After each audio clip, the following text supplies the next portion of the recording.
नमस्कार दोस्तों, मैं रोहित गुप्ता मेरे YouTube चैनल रोहित क्लासेस में आपका तहे दिल से स्वागत करता हूं। दोस्तों, हम यहां मध्यकालीन भारत का इतिहास पढ़ रहे थे, जिसमें हमारा चैप्टर 11 मुगल वंश चल रहा था। इसमें लास्ट वीडियो में टेक्निकल इशू के कारण वीडियो एंड हो जाता है और हम कोई चिंता की बात नहीं है दोस्तों, हम वहीं से स्टार्ट करेंगे। ठीक है दोस्तों, तो प्लीज़ चैनल को सब्सक्राइब कर दीजिएगा। सब्सक्राइब कर दीजिएगा आप लोग चैनल को। ठीक है दोस्तों, तो हम लोग पढ़ रहे थे बर्नियर पुस्तक। इसका जो था वो travels in the Mughal empire, राज्य प्राप्ति के लिए 1658 ईस्वी का युद्ध, और हिस्टोयर दे ला दर्नियर रेवोल्यूशन देश एटॉट टू ग्रैंड मुगल था। ठीक है, 1656 ईस्वी में फ्रांसीसी चिकित्सक बर्नियर भारत आया। वह कुल 12 वर्ष भारत में रहा। उसने अपनी पुस्तक फ्रांस के शासक लुई 14वें को समर्पित किया। बर्नियर की मृत्यु फ्रांस में हुई थी। भारत में उसका संरक्षक दानिशमंद खां था, जिसे वह आगा कहता था।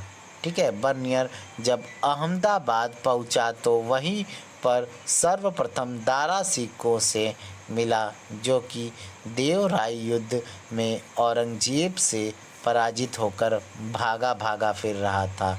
वह पराजित दारा सिकों को दिल्ली की सड़कों पर घुमाए जाने का आंखों देखा विवरण देता है। कौन? बर्नियर। अहमदाबाद में बर्नियर का डाकुओं ने अपहरण कर लिया, परंतु उसके चिकित्सीय ज्ञान से प्रभावित होकर उन्होंने उसे मुक्त कर दिया। बर्नियर सुलेमान सिकोह को दरबार में लाए जाने का प्रत्यक्ष विवरण देता है। बर्नियर भारतीय समाज को दरिद्र एवं भारत की गरीबी का जानबूझकर विस्तार से वर्णन करता है। वह भारत को यूरोप से निम्नतर दिखाना चाहता था। उसने मुगल शहरों को शिविर नगर की संज्ञा दी। वह मुगल साम्राज्य के कृषि पतन के विषय में विस्तार से बताता है। बर्नियर के अनुसार कृषि की बर्बादी मुगल राजनीति की अंतर्निहित विशेषता थी। जमीन का एक टुकड़ा लेकर जब कृषक कृषि प्राप्त करता है तो कर की अधिक वसूली के कारण उसकी स्थिति खराब हो जाती है। ठीक है, थोड़ा ऊपर कर ले, यहाँ पे कर की खराब हो जाती है और कृषि को छोड़कर पड़ोसी राज्यों की सीमाओं में जाकर शरण लेते थे। सूबेदारों के कुशासन के कारण कृषक एवं कारीगरों को जीवन की आवश्यकताओं से वंचित रहना पड़ता। उसके अनुसार कृषक समुदाय मुगल साम्राज्य की अपेक्षा स्वायत्तशासी राजाओं के अधीन अधिक संपन्न थे। बर्नियर के अनुसार दक्कन हिंदुस्तान के सैनिकों का खुराक थी। महान मुगल भारत में विदेशी हैं। बर्नियर राजकीय कारखानों एवं सती प्रथा का विवरण देता है। बताता है कि भारत में कारखाने बेगार पर चलाए जाते हैं। कोलबर्ट को लिखे गए पत्रों में बर्नियर भारत के व्यापार पर प्रकाश डालता है। शाहजहां की मृत्यु के समय बर्नियर मसूलीपट्टनम में था। वह मुगल शहजादियों की शादी न होने के कारणों को बताता है, क्योंकि हिंदुस्तान में कोई भी व्यक्ति उनके योग्य नहीं था। इसके अतिरिक्त उसने जगन्नाथ की मूर्ति से अबोध लड़कियों के विवाह की प्रथा तथा कश्मीर, जिसे वह धरती का पर अतुलनीय बताता है, के साल उद्योग का विशद वर्णन किया है। बंगाल, जिसे विद्रोह का नगर एवं परिपूर्ण नर्क कहा जाता था, की संपन्नता का विस्तृत विवरण बर्नियर ने दिया है।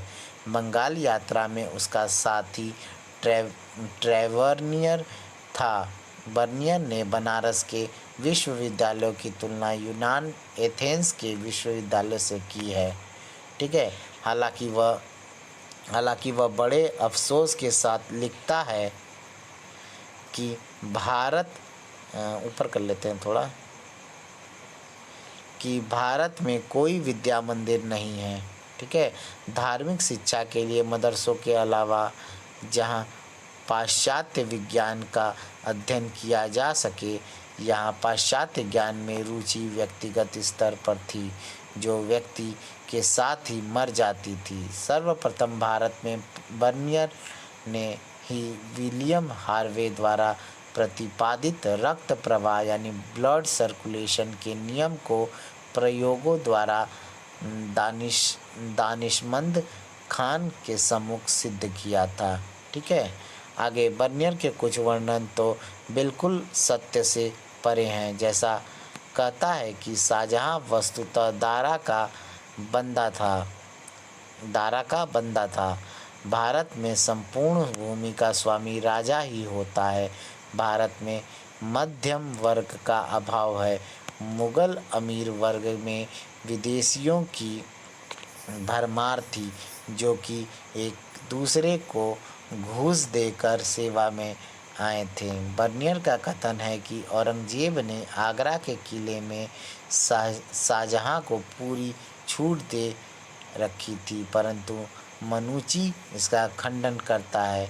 बर्नियर ने जहां आरा बेगम की चिकित्सा की थी, मुगल शहजादियों खास तौर पर जहां आरा बेगम के चरित्र का जो वर्णन उसने किया है वह भी अविश्वसनीय है, ठीक है। आगे हम लोग पीटर मुंडी पढ़ेंगे, उससे पहले हम लोग ऊपर जो थोड़ा थोड़ा पॉइंट्स नोट्स में था वो देख लेते हैं। देखना क्या है, वो आगे पृष्ठभूमि को बता रहा है कि आगे आप लोग देख लीजिए। हालांकि कुछ पढ़ लेते हैं। ट्रेवेनियर अपनी पुस्तक प्रकाशित हो जाने के बाद 1686 ईस्वी को 80 वर्ष की आयु में अंतिम बार भारत आया था। इस दृष्टि से देखें तो पूर्व की उसकी कुल यात्रा 7 तथा भारत की उसकी 6 हो गई, ठीक है। आगे देखते हैं। पीटर मुंडी पढ़ना है, ठीक है। पीटर मुंडी 1628 से 1634 ईस्वी तक। इटली के पीटर मुंडी ने शाहजहां के काल में चौथे एवं पाँचवें वर्ष 1630 से 32 ईस्वी में दक्कन एवं गुजरात में पड़ने वाले भीषण अकाल का आंखों देखा विवरण दिया है। वह ग्वालियर के दुर्ग तथा इलाहाबाद में खुसरो के मकबरे का सजीव वर्णन देता है। उसके अनुसार मुगल बादशाह यानी शाहजहां गंगा जल के अतिरिक्त कोई अन्य जल नहीं पीते थे। वह बल्क में नकली मुगल बादशाह बैसंधर के प्रकरण पर प्रकाश डालता है। आगे देखते हैं। निकोलाओ मनुची मूल निवासी था, वो इटली यानी वेनिस का था। मृत्यु जो इसकी हुई थी 1717 ईस्वी को मद्रास में हुई थी। आगे उपाधि इसकी है। पुर्तगालियों ने मनुची को संत जागो के पुर्तगाली संगठन का सूरवीर एवं नाइट की उपाधि दी थी, ठीक है। पुस्तक है स्टोरियो दो मोगोर। इस पुस्तक को 17वीं शताब्दी के भारत का दर्पण की संज्ञा दी जाती है, ठीक है। विशेष देखते हैं क्या है, थोड़ा ऊपर कर लेते हैं। मनुची मुगल शहजादों के बीच होने वाले उत्तराधिकार युद्धों का प्रत्यक्षदर्शी था, ठीक है। मनुची 14 वर्ष की आयु में वेनिस से भागकर एशिया माइनर एवं फारस से होते हुए भारत आया, ठीक है। आगे है। मनुची दारा की सेना में तोपची था। सामूगढ़ के युद्ध में वह मौजूद था। बाद में जय सिंह का सेवा में चला गया, ठीक है। जय सिंह के सेवा में चला गया। वह 1665 ईस्वी की पुरंदर संधि में उपस्थित था। हालांकि बर्नियर भी इस समय दक्षिण में ही कहीं और पर था, ठीक है, कहीं और पर था। संधि के उपरांत शिवाजी ने मनुची को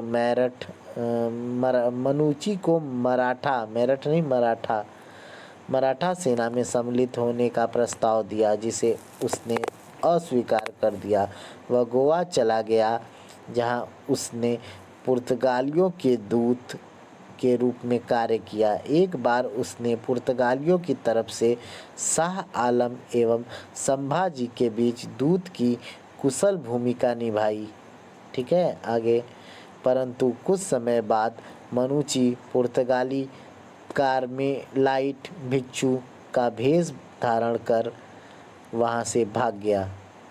इसके पश्चात मनुची लाहौर चला गया, जहां उसने नकली चिकित्सक का पेशा अपना लिया। उसने शाह आलम की पत्नी का उपचार किया, अतः शाह आलम ने उसे चिकित्सक नियुक्त कर दिया। 1678 ईस्वी में जब शाह आलम दक्षिण का सूबेदार बना तो मनुची इस बार दक्षिण आधिकारिक चिकित्सक के रूप में आया था। मनुची औरंगजेब द्वारा जजिया लगाए जाने का प्राथमिक कारण रिक्त राजकोष की पूर्ति बताता है। ठीक है, ऊपर कर लेते हैं। बताता है आगे, उसके अनुसार जजिया के विरुद्ध हिंदू राजाओं का संघ बना था। इस संघ का प्रमुख मेवाड़ का राजा राज सिंह था। मनुची अपने व्यक्तिगत निरीक्षण से कोतवाल के कर्तव्यों का पूर्ण विवरण देता है। आगे देखते हैं। मानडेल्सलो 1638 ईस्वी में जर्मनी का यात्री मानडेल्सलो भारत आया था। अंतिम समय एवं मृत्यु जो है, औरंगजेब ने 1658 ईस्वी में शाहजहां को आगरा किले के शाहबुर्ज में नज़रबंद कर दिया था, जहां आरा बेगम स्वेच्छा से अपने पिता की सेवा हेतु यहीं आकर रहने लगी। उसने शाहजहां एवं औरंगजेब के बीच मध्यस्थता कर सुलह कराने का असफल प्रयास किया था। यही 8 वर्ष बीताने के पश्चात जनवरी 1666 ईस्वी में शाहजहां की मृत्यु हो गई। औरंगजेब इन वर्षों में कभी भी अपने पिता से आकर नहीं मिला। हालांकि उन दोनों के बीच पत्र व्यवहार होता रहा, जिसमें शाहजहां ने औरंगजेब को लुटेरा, परधनापहरी एवं पाखंडी कहता था। ठीक है, उसने औरंगजेब को लिखा, हिंदू सदा प्रशंसनीय हैं, क्योंकि वे अपने मृतकों को बराबर पानी देते हैं, और तुम मेरे पुत्र कमाल के मुसलमान हो, क्योंकि मुझे जीवित अवस्था में पानी की कमी के कारण तड़पा रहे हो। ठीक है, तड़पना पड़ रहा है, तड़पा रहे हो। वह शाहजहां के जनाजे में भी शामिल नहीं हुआ। उसकी अर्थी को नौकरों एवं हिजड़ों ने कंधा दिया था। ठीक है, देख लो भाई कैसा था। आगे औरंगजेब, आगे देखते हैं उत्तराधिकारी युद्ध कैसे हुआ है। शाहजहां की मुमताज से कुल 14 संतान उत्पन्न हुए थे। बाप रे बाप, बहुत फुर्सत में थे।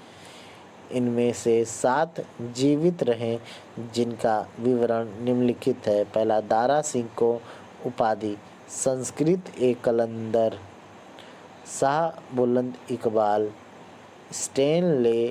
लेनपुल ने इसे लघु अकबर कहा है। ठीक है, दारा सिंह को। आगे, दारा सिंह को उसके विरोधियों ने रईसुल मुल हिंद यानी धर्मद्रोहियों का सरदार तथा दुश्मने दीने मुबाइन कहा है। शाहजहां ने दारा को अपना उत्तराधिकारी यानी वली अहद घोषित कर दिया था। 1615 ईस्वी में दारा का जन्म अजमेर के तारागढ़ दुर्ग में हुआ था। औरंगजेब से पराजित होने के पश्चात दारा ने तारागढ़ दुर्ग में ही शरण लिया था। दारा सिंह को मुगल साम्राज्य की सबसे बड़ी 60,000 जात एवं 40,000 सवार की मनसबदारी दी गई। वह पहले इलाहाबाद तदुपरांत पंजाब यानी लाहौर का सूबेदार बना, परंतु दारा हमेशा शाहजहां के निकट रहता था। 1654 ईस्वी में उसे सुल्तान बुलंद इकबाल की उपाधि एवं शाहजहां के बगल में बैठने के लिए सुनहला आसन प्रदान किया गया। ठीक है। उसकी पत्नी नादिरा बेगम एवं पुत्र सुलेमान सिकोह था। जानी बेगम दारा की पुत्री थी, जिसे जहां आरा ने अपनी पुत्री की तरह पाला था। दारा की कब्र देखकर विलियम स्लीमैन ने उचित ही कहा था। ठीक है, क्या कहा था देखते हैं। स्लीमैन ने क्या कहा था, यदि वह राज सिंहासन पर बैठने के लिए जीवित रहता तो शिक्षा का स्वरूप तथा उसके साथ साथ भारत का भाग्य भिन्न होता। ठीक है, आगे देखते हैं। शाहजहां का द्वितीय पुत्र था। ठीक है, शाह जो कि बंगाल का सूबेदार था और धार्मिक दृष्टि से शिया था। महत्वपूर्ण है कि उत्तराधिकार युद्ध में सर्वप्रथम शाह ने स्वयं को तत्कालीन राजधानी राजमहल में बादशाह घोषित किया और अपने सिर पर ताज रख लिया था।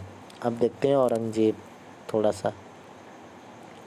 शाहजहां का तीसरा पुत्र जो है एवं छठवीं संतान था, तृतीय पुत्र एवं छठवीं संतान था।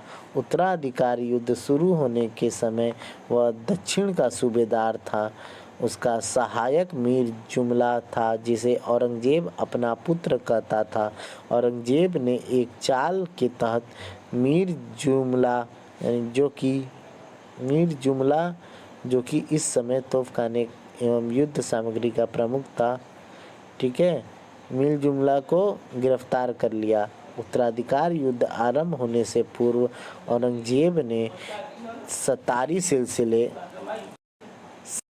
सिलसिले के शेख बुरहानुद्दीन एवं शेख अब्दुल लतीफ जैसे संतों से आशीर्वाद लिया।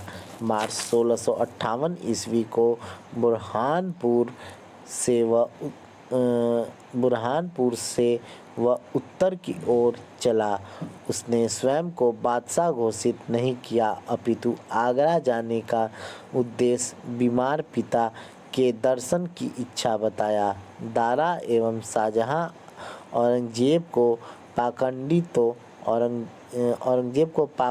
तो औरंगजेब दारा को विधर्मी कहता था। ठीक है, दोनों एक दूसरे का बुराई करते थे। आगे विधर्मी कहता था। मुराद देखते हैं, आगे है मुराद। शाहजहां का सबसे छोटा पुत्र था यह मुराद। 1624 ईस्वी में उसका जन्म रोहतास में हुआ था। वह गुजरात का सूबेदार था। उसकी उपाधि कुल कलंक एवं बेवकूफ़ राजनीतिज्ञ की थी।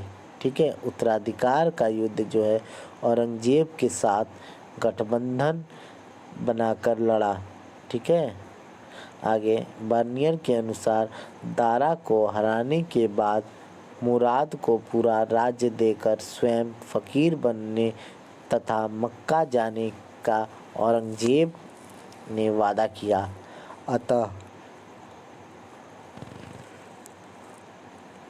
अतः मालवा में उसने औरंगजेब से संधि कर ली थी। उसने स्वयं को बादशाह घोषित कर अपने दीवान अलीन की हत्या कर दी थी। आगे देखते हैं पुत्रियां। जहां आरा उपनाम मखफी, ठीक है, गुप्त।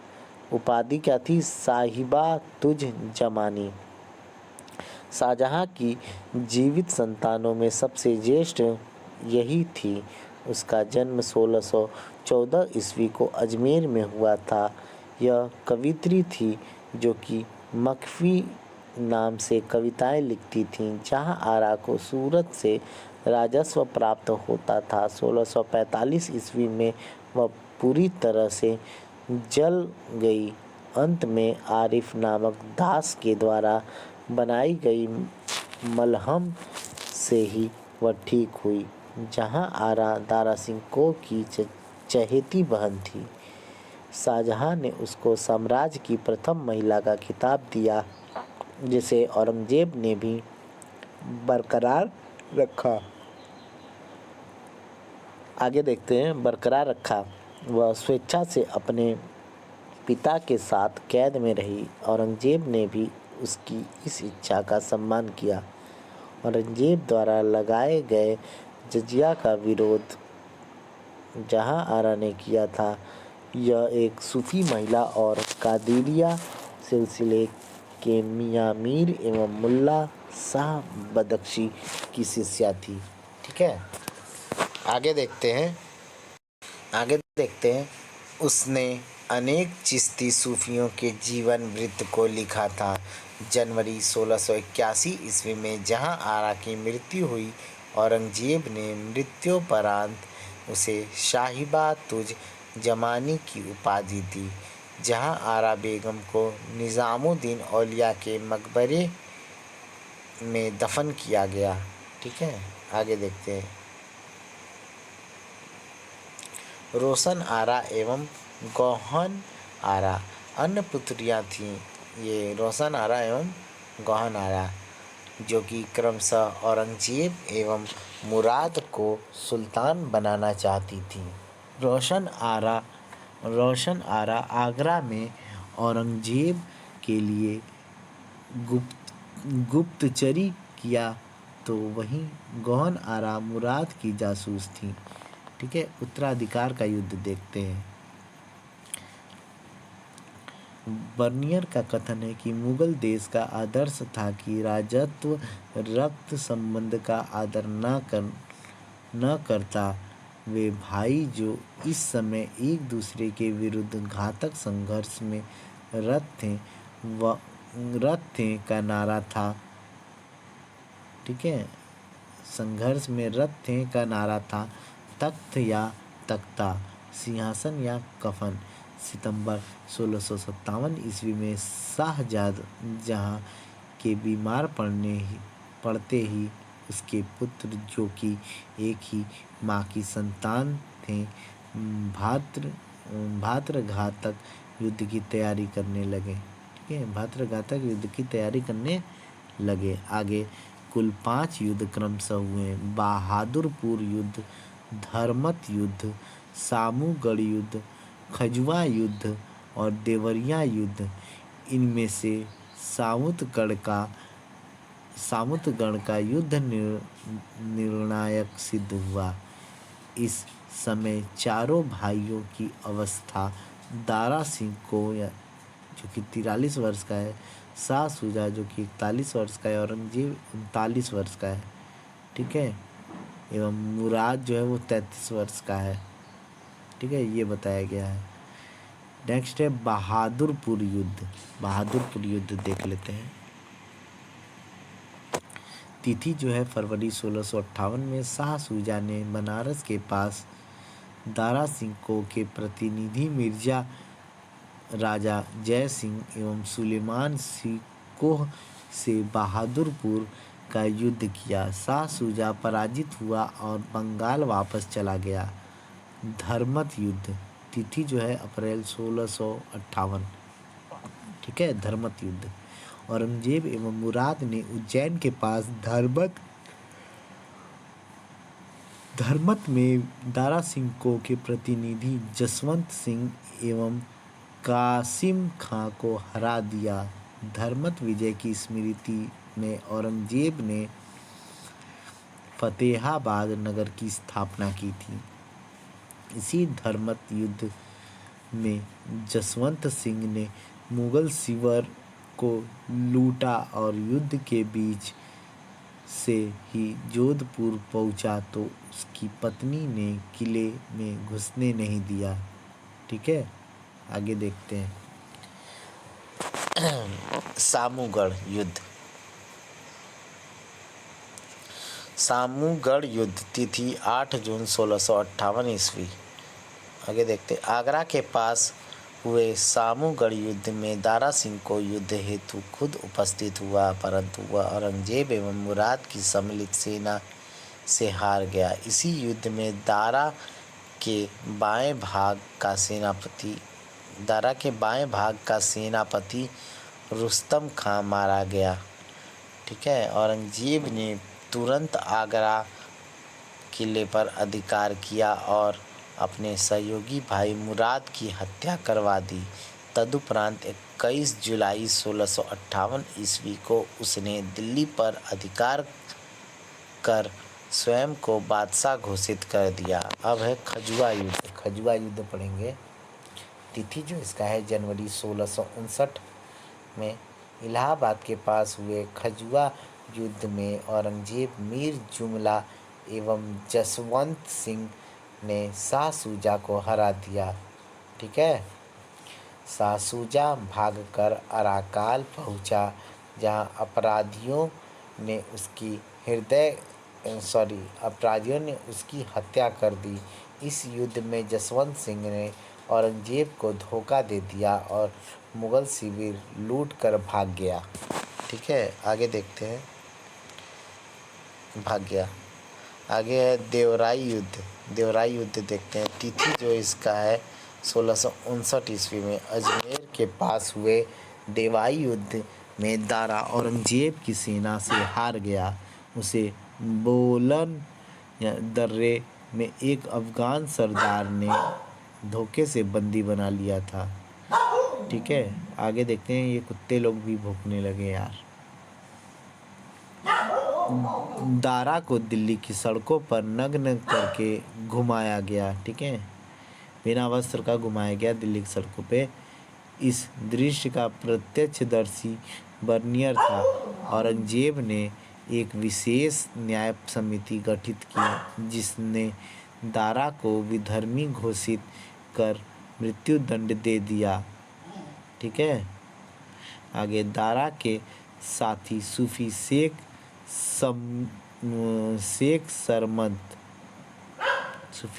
सरमद को भी मृत्यु दंड दिया गया। उसके पुत्र सुलेमान सिको, जो कि गढ़वाल भाग गया था, जहर देकर मरवा दिया गया। ठीक है दोस्तों, आगे बढ़ते हैं। शाहजहां की अन्य उपलब्धियां देख लेते हैं। इसकी अन्य उपलब्धियां क्या हैं। नंबर 1, लोक कल्याणकारी कार्य। शाहजहां ने रानी नहर का निर्माण लाहौर तक करवाया। उसने आली मर्दान खां से फिरोज तुगलक द्वारा निर्मित नहर ए शाह की मरम्मत करवाया और उसका नाम नहर ए बहिश्त रखा। मोरलैंड के अनुसार शाहजहां का युग जो है किसानों के लिए शांति का युग था।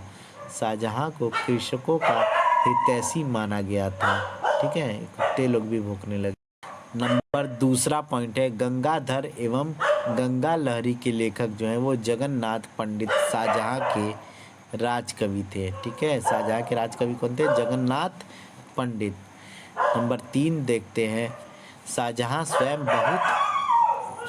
जो है वो स्वयं बहुत अच्छा गायक था।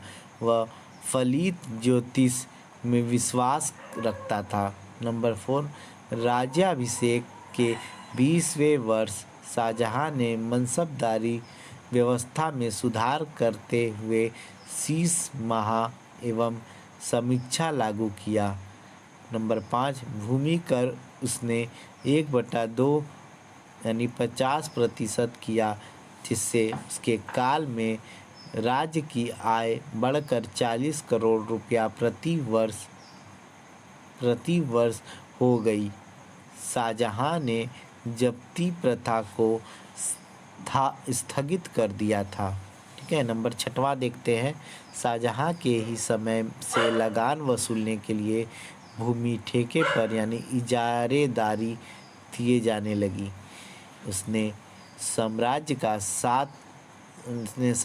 7 या 8वां भाग इजारे में बांट दिया तथा खालसा भूमि का क्षेत्र इसी अनुपात में घट गया था। ठीक है, आगे देखते हैं नंबर 7 पॉइंट, और ये हो सके तो इस वीडियो का लास्ट पॉइंट होगा। जहांगीर ने बीकानेर के उत्तराधिकार विषय में हस्तक्षेप किया था। शाहजहां के समय जैसलमेर में उत्तराधिकार का युद्ध जो है उठा था। शाहजहां ने जोधपुर में अमर सिंह के दावों को अनदेखा करके उसके छोटे भाई जसवंत सिंह को टीका दे दिया था। ठीक है दोस्तों, तो ये होता है हमारा आज शाहजहां ख़त्म। अब जो है हम लोग नेक्स्ट वीडियो में औरंगजेब आलमगीर पढ़ेंगे। तो कुत्ते लोग भी भौंक रहे हैं, इसलिए वीडियो को यहीं पे एंड करते हैं दोस्तों। थैंक यू फॉर वॉचिंग दोस्तों। प्लीज़ वीडियो में बने रहिएगा, वीडियो को लाइक कर दीजिए, मेरे चैनल को सब्सक्राइब करके बेल आइकन प्रेस कर दीजिए जितने भी नए यूज़र्स हैं, और वीडियो शेयर करने कोई नहीं भूलेगा। ठीक है दोस्तों, मिलते हैं नेक्स्ट वीडियो में। बाय बाय दोस्तों, सी यू। मिलते हैं नेक्स्ट वीडियो में। Thank you so much, bye bye.